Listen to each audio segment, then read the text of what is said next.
बिस्मिल्लाहिर्रहमानिर्रहीम। कैसे हैं आप लोग? उम्मीद करता हूँ कि अच्छे होंगे। मैं अब्दुल वाहिद रहमानी, मैं खगड़िया से ताल्लुक़ रखता हूँ। दोस्तों, मैं आपको बताना चाहता हूँ कि मैंने ये चैनल क्यों क्रिएट किया है।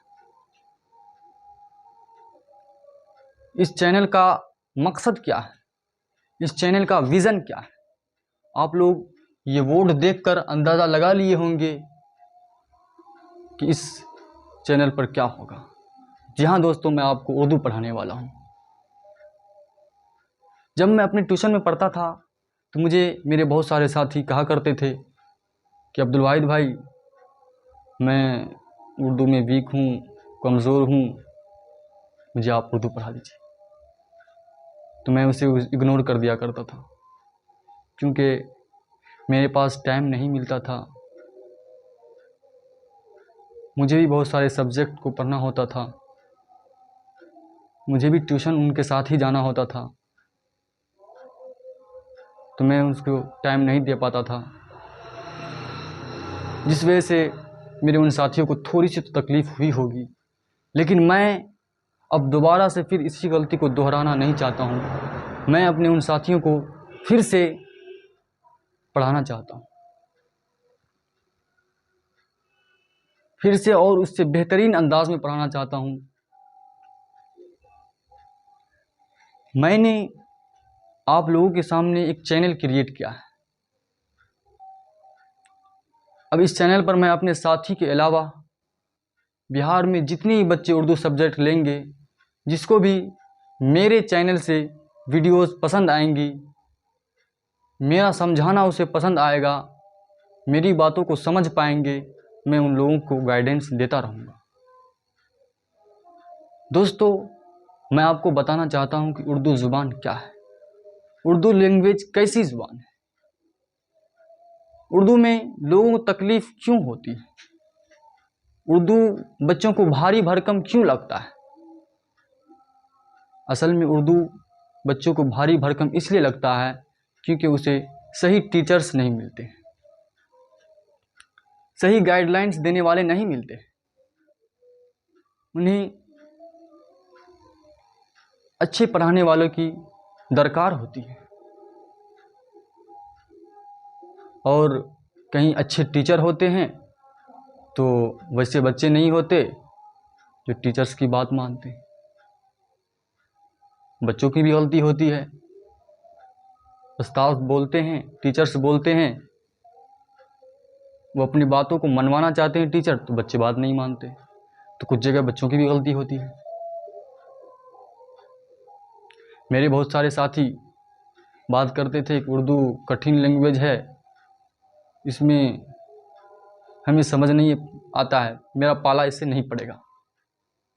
मतलब यही कि उर्दू से बहुत ही उकताता था बच्चा मेरे साथ। तो मैंने सोचा कि क्यों ना मैं उर्दू को इस तरीके से पढ़ाऊँ कि एक छोटा सा बच्चा भी समझ जाए। क्यों ना मैं उर्दू को पढ़ाई से रिलेटेड, पढ़ाई समझकर नहीं बल्कि उसे मैं एक खेल समझकर पढ़ाऊँ। मैं उर्दू को इस अंदाज में पढ़ाऊँ कि बच्चों को समझ में आए।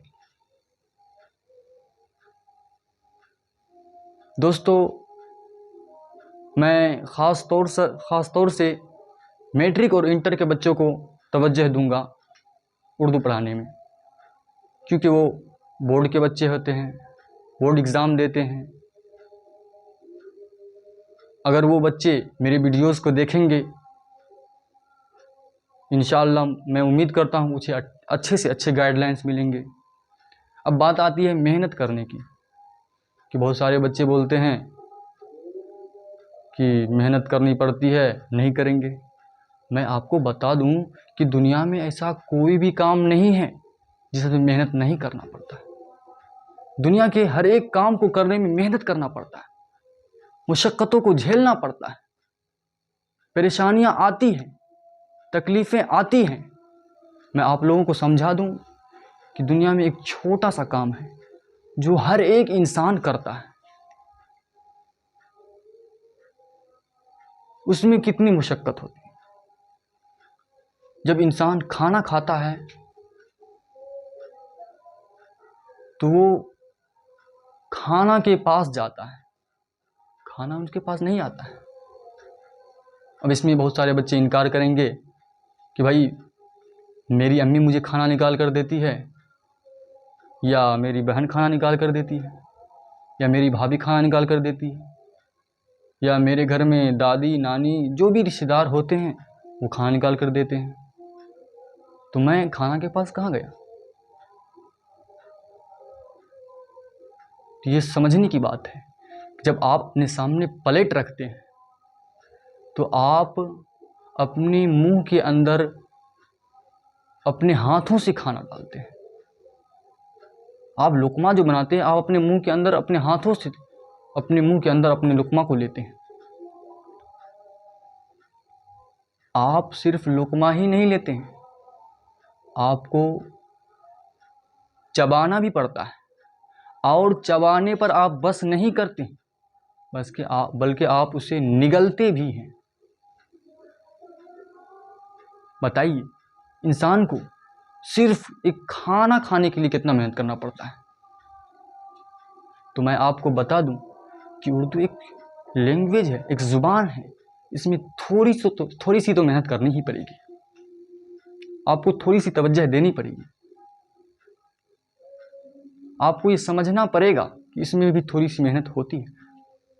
जिस तरीके से छोटे छोटे बच्चे को खो गो 35 लेटर होते हैं उनको याद करते हैं बचपन में, छोटे बच्चे अपनी माँ के गोद से तो सीख कर नहीं आते हैं, उसे रटना पड़ता है।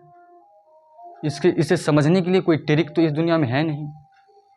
ठीक उसी तरीके से उर्दू में 37 लेटर है, उसको भी आपको याद करना होगा, बगैर याद किए काम नहीं चलेगा। तो मैं अपने प्लेटफॉर्म पर उस बच्चों को फोकस करूंगा जो बच्चे कुछ भी नहीं जानते हैं, जो उर्दू में ज़ीरो हैं। मैं उनको बेसिक से पढ़ाऊंगा, अच्छे से अच्छे अंदाज में पढ़ाऊंगा। मैं उसे ऐसा पढ़ाऊंगा कि उसके दिमाग में बात घुस जाए।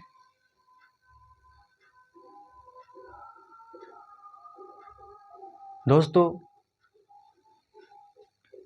आप मेरी बातों से समझ गए होंगे कि मैं आपके साथ कैसे पढ़ाऊंगा, मैं आपके साथ कैसे रहूंगा। आप मेरे शुरू के 5 से 6 वीडियोस को देखें, अगर आपको पसंद ना आए तो आप मेरे चैनल को छोड़ दें। आपको पसंद नहीं आए तो आप भी दूसरों की तरह बोल दें, ये भी एक सब लोग बोलते थे फालतू बात, ये भी एक फालतू बात बोल दिया है।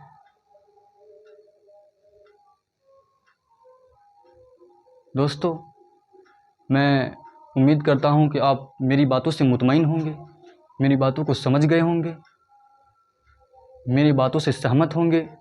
तो मैं इस शायर के साथ अपनी बातों को ख़त्म करता हूँ कि खुदा ने आज तक उस कौम की हालत नहीं बदली, खुदा ने आज तक उस कौम की हालत नहीं बदली जिसे न हो ख्याल खुद अपनी हालत बदलने का।